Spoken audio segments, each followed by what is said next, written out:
What's wrong? This is All right. This is yours.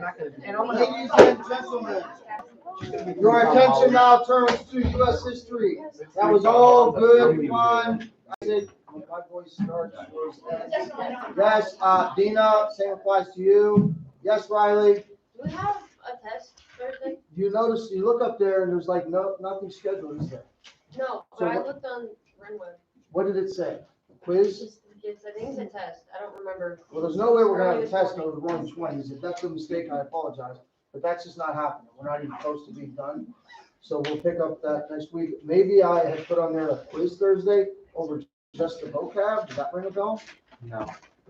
Sure. So here's what I would say to you is you should be studying that first initial list that's on the board now. The vocab, because that's just kind of like a 30,000 foot view of what we're gonna be studying in, this era we call the Roaring Twenties.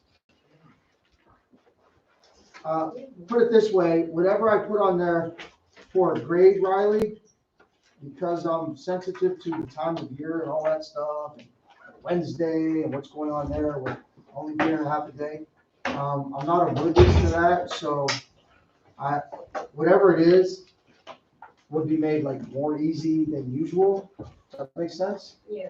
But sometimes I get caught in the day-to-day stuff because my actual literal belief is I actually don't even care about grades. I like learning and teaching and you learning. But there's a thing called grades that we have to do. So sometimes I go too long without having a grade because that's kind of like the back of my mind all the time. But then it ends up being bad because then you don't have enough grades.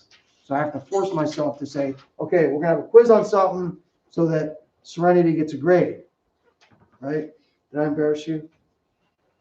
I was like, after I left, she probably said, no. Did they say anything about what I said? No. Nobody told them.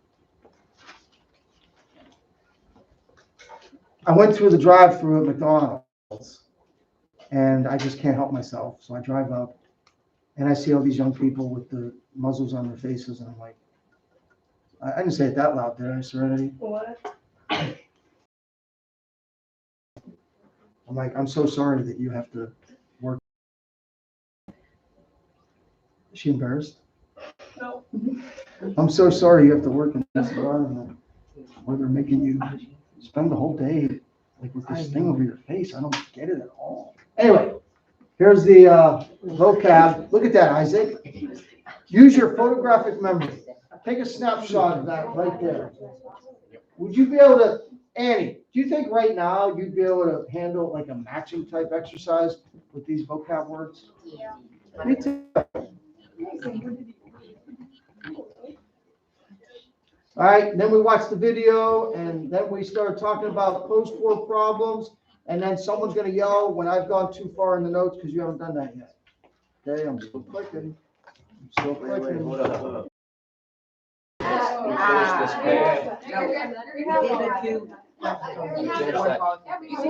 So we got to here? So this will pick up. Listen. Okay, cut. Okay, so this is what America's facing after the war. We've got a new president, by the way, Warren G. Harding. By the way, he's going to be replaced because he's going to die in office in 1923 by a man named Calvin Coolidge. But this is what we're facing shortly after the war. Our economy doesn't adjust right away. All those 2.8 million men are coming back to the workforce, but there's not enough jobs. So unemployment's really high. I know we're talking about the Roaring Twenties, but it doesn't happen just like that. Once the economy turns around, then it's going to start roaring. We've got this thing called the Red Scare. Elise knows what type of government is associated with red. On this red and green day, we've got green, which I guess I'm going to associate with individual liberty and free market and freedom. And then we got red, which is associated with what type of government, Mackenzie? Communist. Red China. communism and red go together. So the Red Scare means that after what were those people called? Don't look at the screen. What were those people called in Russia that took over Russia in the middle of the World War I? And Russia actually said, we're out of here. We're not even participating in this war anymore. Starts with a B, sounds like a swear word when you're in 5th grade. It's the Bolsheviks. The Bolsheviks took over. Not only did they take over Russia, that kind of thinking was circling the globe. And Americans were really concerned that that kind of thinking, that kind of philosophy would start to infiltrate America. It would start to infiltrate America, like in our government, in our schools. This was 100 years ago that this scare began because the Bolsheviks had taken over Russia and America. The antithesis of communism is this idea of America with individual liberty. So that was a really scary thing. And these people weren't playing games.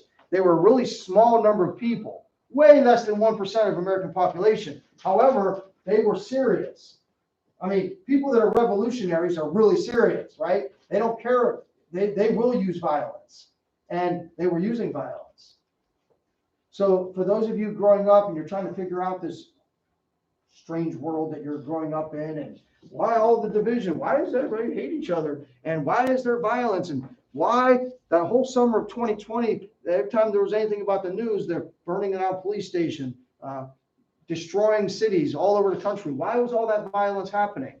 Because people that want to revolutionize and really change a culture of society, they'll use violence. And that's what was happening. The Attorney General of the United States had a bomb sent to his house that went off. Nobody died, thankfully. We're going to pick this up again in the next generation. When we get to the 50s, America is going to go through another Red Scare. And Americans are going to be like, whoa, communism, because it's going to be after the war. Because they're going to start the Cold War, right? I think you remember, there were two superpowers, United States and Russia, then called the Soviet Union. And they were competing for like world dominance. You almost had like half the countries in the world lining up behind Russia because Russia was influencing them with communist government. And then you had the other half of the world lining up behind freedom and liberty in the American corner. And it's like these two superpowers were dictating everything that was going on in the world. Well, that's going to come up again because that's why I put there that this was going to continue for years. And this leftist with a capital L, if you don't understand what that means if I was to put up on here what's called the political spectrum. On the right, we identify those people as conservatives or right wing. On the left are people we identify as liberals or left wing. So the capital L leftist is a person that would be on the liberal side, and in today's American political spectrum, those people are the ones that believe more in state control, and the ones on the right are the people that believe more in individual liberty and free market and the government not getting so involved in people's lives. Does that make sense? So we call them leftists. And people that we don't not want them to take hold of power and control, because that's what they seek, control. We don't want even people that sympathize with them. Well, that's how it used to be in the 20s and in the 50s. And then today we're in a really weird place because the people that are quote unquote controlling the major institutions of our country, education, media, government, entertainment, they all, for the most part, sympathize with leftist things. So here we are in this weird place as a country. Where are we going to go from here? We're like at a crossroads. What are we going to do? We're like the people that believe in the biblical heritage and the Constitution have like this thread that we're hanging on to, trying to make sure it stays together. While people that don't believe in those things are doing everything they can to just totally tear it apart and have to be done with it and restart, reset what's going on, not only in America, but the world. So anyway, my little sermon on that's over. We'll continue with the note. Did that all make sense? Are you actually engaged? Are you thinking? I see some people, the lights on. I'm not sure anybody's home. Like, I don't know what you're thinking. Dina could be so far into La La Land, I have no idea, but she always makes sure she's looking. Seems like she's paying attention. I have no idea. What were you thinking about lunch when I was saying all that? I actually was. You were? You weren't indeed. Do you have any idea what I was saying? Everyone else is going on. Ah, thank you. Anybody else out there? Just go ahead and raise your hand and say, you know, the last 2 minutes you were talking, I really don't even know what you were saying. Two. You're just scared to raise your hand? All right, then. 3. Well, at least it's on video. You can go back and when you're in a better frame of mind, you can listen to it.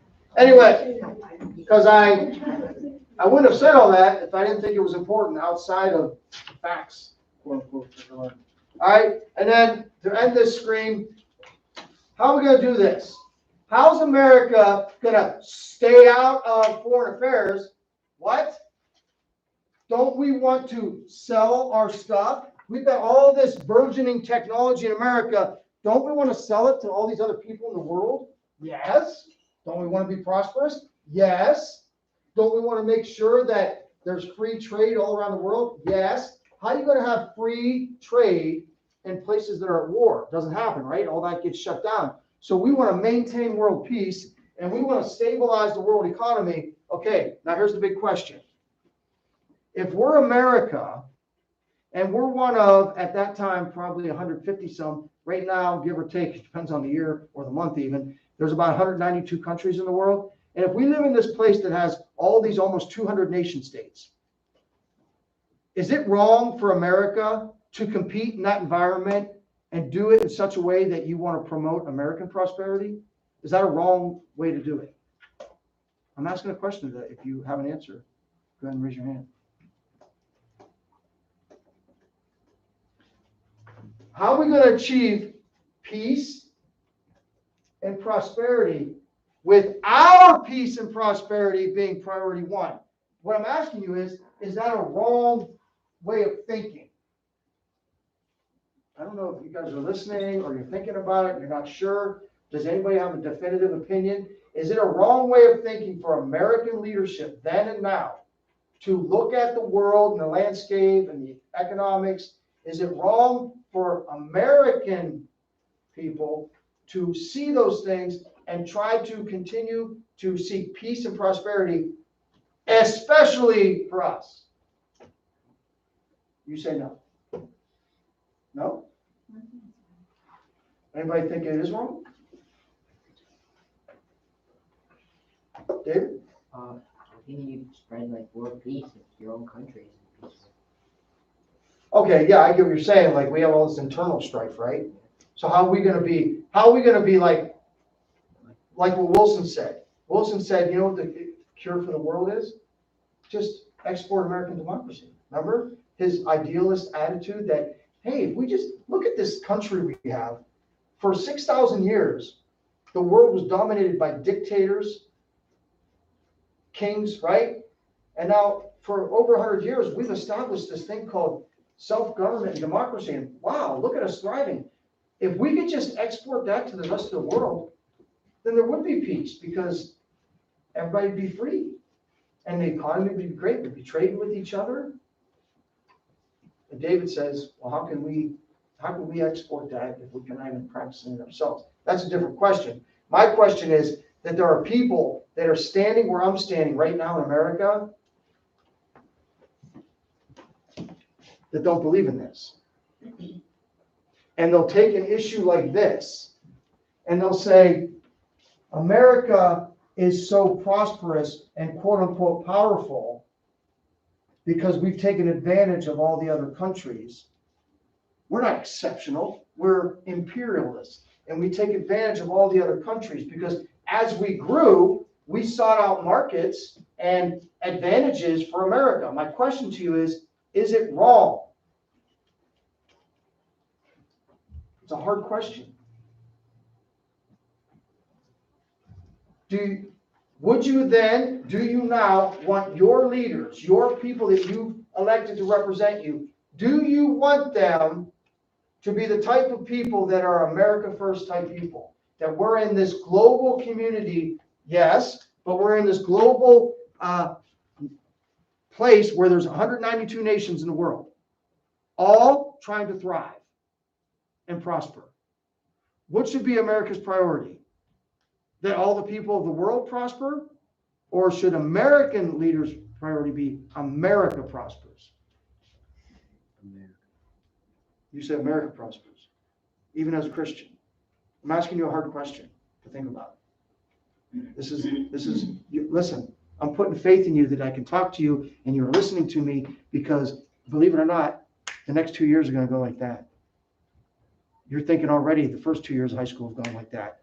The next 2 years are going to go even faster. To your parents, they're like, what? Right? He just got married the other day. Mr. Shaw was like, what? Wait, what just happened? And there's the baby going to be graduating in 2 years. Not that she's a baby. She's the baby of the family. Right? So, like, it's going to go so fast. And here, the next election, some of you are voting in a presidential election.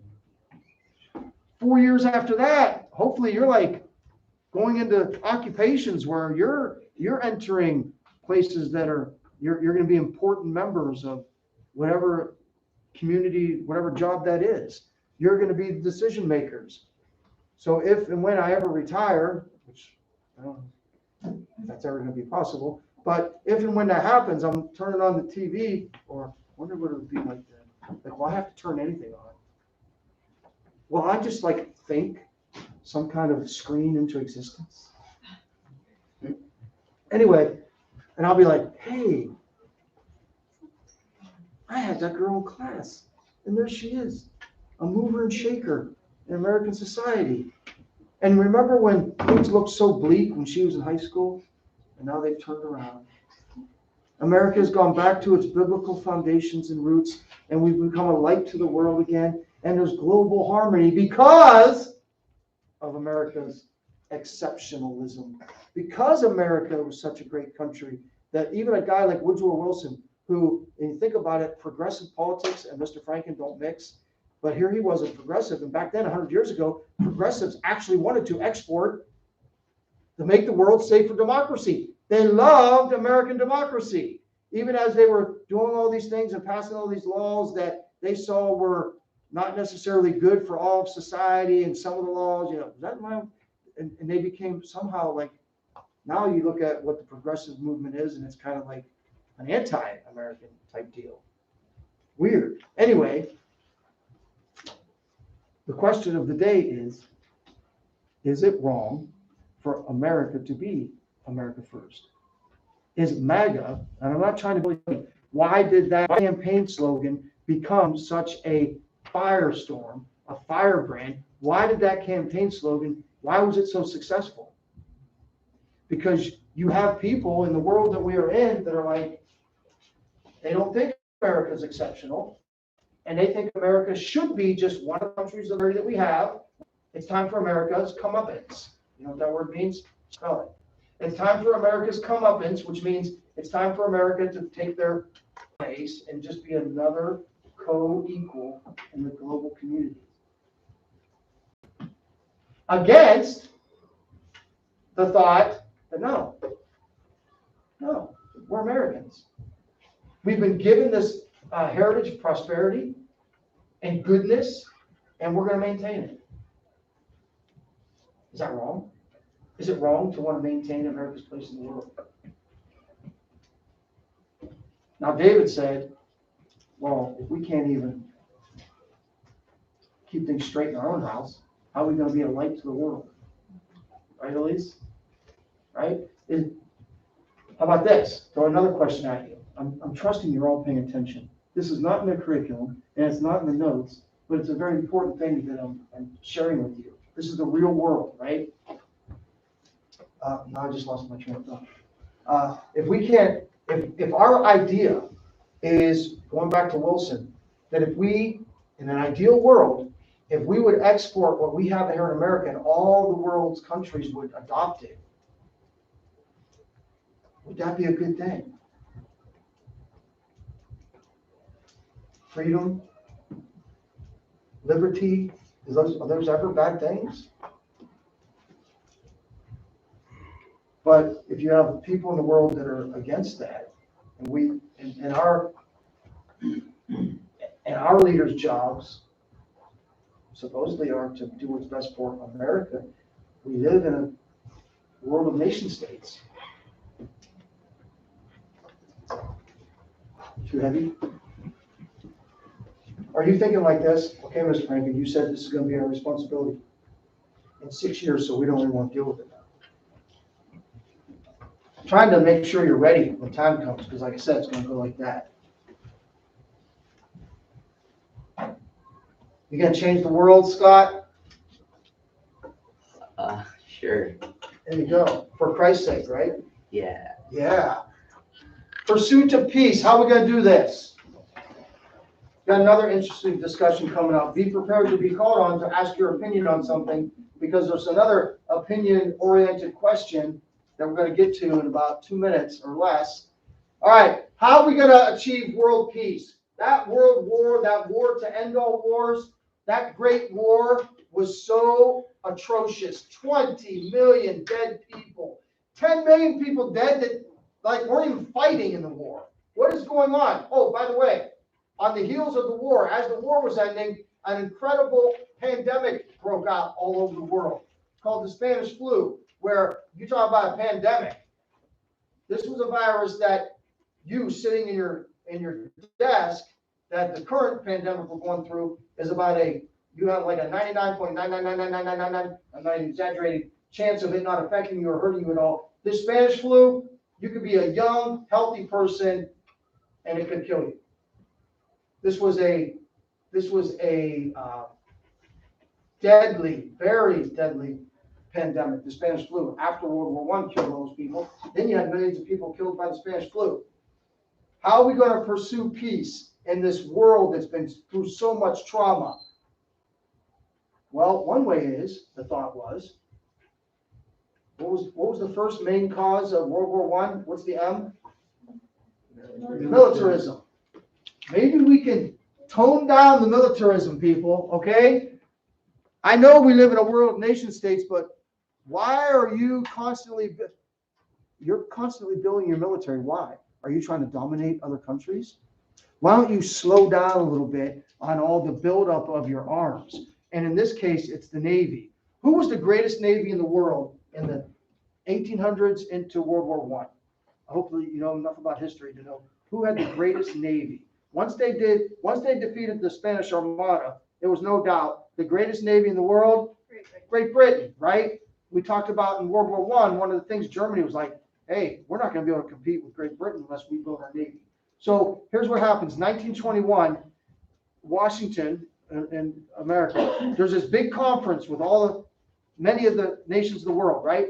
They're going to try to figure out how we can limit the growth of military, and especially the Navy, okay? Now, this is going to seem confusing at first. This is what they came up with. You got to think mathematically for a second. That colon means ratio, right? Remember when you learned how to write ratios? Fraction, the word 2, colon. The ratio is 5 to 5 to 3 to 1.75 to 1.75. And these countries down here correlate to the ratios. I know it doesn't make sense right now. I'm going to explain it. 5, United States. 5, Great Britain. 3, Japan. 1.75, France. 1.75, Italy. What is that talking about? As you're writing that, I'll start telling you. Here's what it's talking about. When it comes to post-war buildup of your Navy, and the countries agreed to this.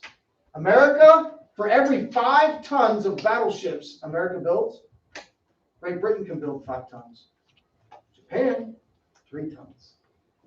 France, 1.75 tons. I don't know how they came up with that.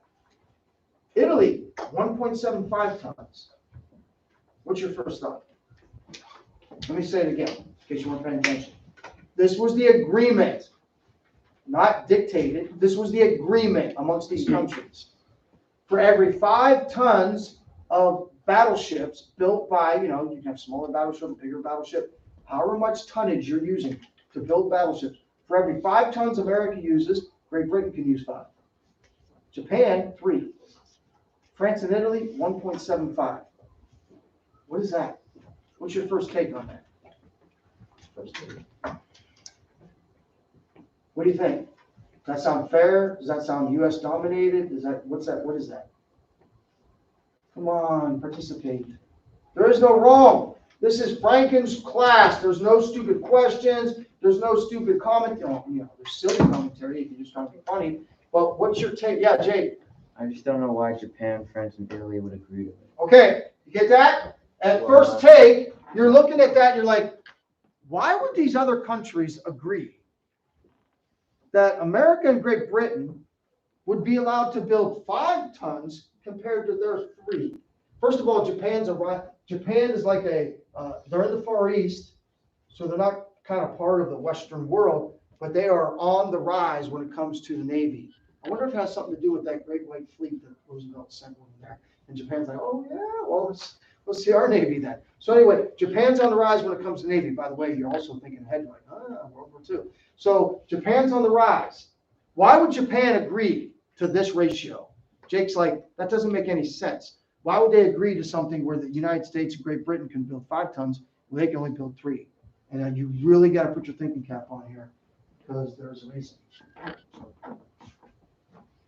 You have to look at it from almost the opposite perspective. That looks like a very pro-American, almost like America's dictating the agenda. But I'm telling you, it's actually not. How could that be? Scott? Japan's a lot smaller than the US. Okay. So what's that mean? They have less to defend. Aren't they a country? Yeah. Don't they have their own sovereignty? Don't they have a right to protect themselves? Yeah, they have less So- land. Oh, so we're gonna go by size of country. Really? How big is Great Britain? Not very big. Jake, Well, I guess good job though, Scott. it like Thank kind of guarantees that like the U.S. won't make like 1,000 ships in. Get it, Mackenzie? It's not pro-American. It's actually, when you look at it, it's limiting America. Who's already got the greatest Navy? Great Britain. Who then already has all the infrastructure, all the resources, all the know-how to continue to build their Navy like greater than anybody? Great Britain. Who is the country that now is on the rise, becoming what we know, the spoiler alert, the superpower in the world? Who's the country on the rise that now is thriving and using their resources and this explosion of technology where they're going to be able to build unlimited tonnage of battleships if they want? America. Who doesn't have all of those advantages? Who doesn't have all those things in place that's going to allow them to build their Navy like America and Great Britain? These other countries. You see, depending on what perspective you look at it from, at first glance, like, whoa, America got, they were able to tell all the other countries that we can build more than you. No, it was actually a concession by Great Britain and America. Yeah. Yeah. Does everybody get it? Annie, do you get it? You might not really care to get it, but you get it. It seems like America and Great Britain were pulling the wool over the eyes of the other countries. Like, why would they ever agree to that? But on second look, America was making concessions. America is saying, we will only, for every 5 tons, you've got the ability to build 3. In other words, we're going to tamper down our ability so that we don't like proliferate ours while you can't proliferate yours. Last thing, to put it in a sports analogy, it would be like this.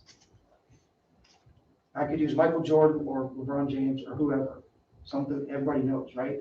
It would be like Michael Jordan or LeBron James, insert who you think's the best, or Steph Curry, and you can start thinking about that. Anyway, it's a different conversation. But it would be like that player saying, there's 48 minutes in a game, I'm only going to play 30 minutes.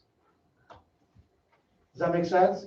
It would be like that player who already has the great advantage, who already could, if he played all 48 minutes, would have an even greater impact on the game, saying he's going to self-limit and only play 30 minutes. While the other team's best player can play 25 minutes. but the impact that the greatest player has is way more than the other team's best player. So it's still the greatest player is still being limited more than the other guys. Does that make sense? Like LeBron James is only allowed to play half the game just to make it fair for the other team. Does that make sense? That's really what it was. It was the United States and Great Britain agreeing to limit them. And then we've got this idea. This is kind of funny too. There's two very interesting things today, even though there's not a lot of notes. Hopefully, like I said, you're actually engaging your mind, even though I'm doing a lot of talking and asking questions outside of like what you're going to have on a test. The Kellogg-Briand Pact, this was a United States senator or a secretary and French government official that got together and they created this agreement. And at first they got 14 countries to sign on, and then more countries signed on after 1928. And as you're writing that down in your notebook, hopefully you're kind of almost giggling to yourself. In 1928, the countries of the world got together and signed an agreement that said war is illegal. What do you think of that, Sid? That's it. No, it's illegal. No more war. Not gonna do anything? Wait, it's illegal. If something's illegal, you're not allowed to do it, right? Oh, people still break the law? So do you think this was foolish, naive? Was it a good? Could have put a little bit of a limit on it, but like it won't do anything. If someone was super upset and going to war, they're just gonna do it. The sentiment was good, right? Yeah. Was it good intentions? But not reality, right? You can go back to a person like Wilson, who's the idealist, not the realist, and looks at it like, hey, if we all just get together and sign an agreement that says war is illegal, there'll be no more war. Really? Is that really how it's going to work? Kind of comical, but I guess not really. At least they were trying. There's a new sheriff in town, President Calvin Coolidge. After Warren G. Harding dies in office, Coolidge becomes president. Here's something else that was going on. I know you were expecting all the fun and frivolity of the Roaring '20s, but there's stuff underlying all that. There's other stuff that was serious in the '20s. We'll get to all the other fun stuff. But Coolidge, he takes the Monroe Doctrine. Remember that? 1820s. Monroe says, hey, European countries, England, France, Italy, you guys take care of that part of the world. We got this. Just stay out. Then came Roosevelt corollary. Not only are we going to be taking care of this part of the world and you stay out, don't interfere, we're really taking care of this part of the world. We consider ourselves the policemen of the whole Americas, North and South America. Well, Coolidge comes along and says, you know what? It's time for us to stop that. Into the 1920s, just about every country in Central and South America, we had Marines based there. Why? That's not our country. Did they give us permission to be based there? Not necessarily. We're America. We had to make sure that whatever was happening was going to be in the best interest of America. Back to my original question, started the day with. Is that okay? We were trying to make sure that everything that was happening in our part of the world was not going to be a detriment to us. So we had troops all through Latin America. Coolidge said, it's time for us to stop that. If we're saying we're not going to get involved in foreign affairs over there, it's time for us to not be so involved in foreign affairs to our south. And there's those tariffs again. Along with isolationism comes protectionism. You know what?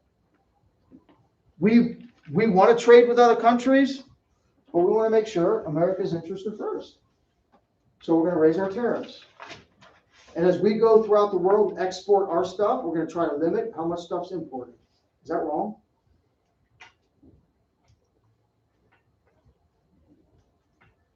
Is it wrong, David? For a country to seek an economic advantage over another country? Do you know when in 2 years or next year when you start taking AP classes, because I've only been back up in high school for the last 2 years, and almost every student that I talk to that's taken these courses for college, this opposite what you're learning here is getting rammed right down their throats. They can't escape it. The ones I talked to the most, the last two students that I have pretty open communication with, they're getting bad grades because they're not telling the line. They're going by what they know to be true. What are you gonna do in that situation? You're gonna go along, get along, you gotta get that A, right? Or you're gonna say C's get degrees, I'm gonna stick by my principle. By the way, Mr. Blanken is not promoting the idea that C's get degrees. Forget you ever heard that. Oh my God.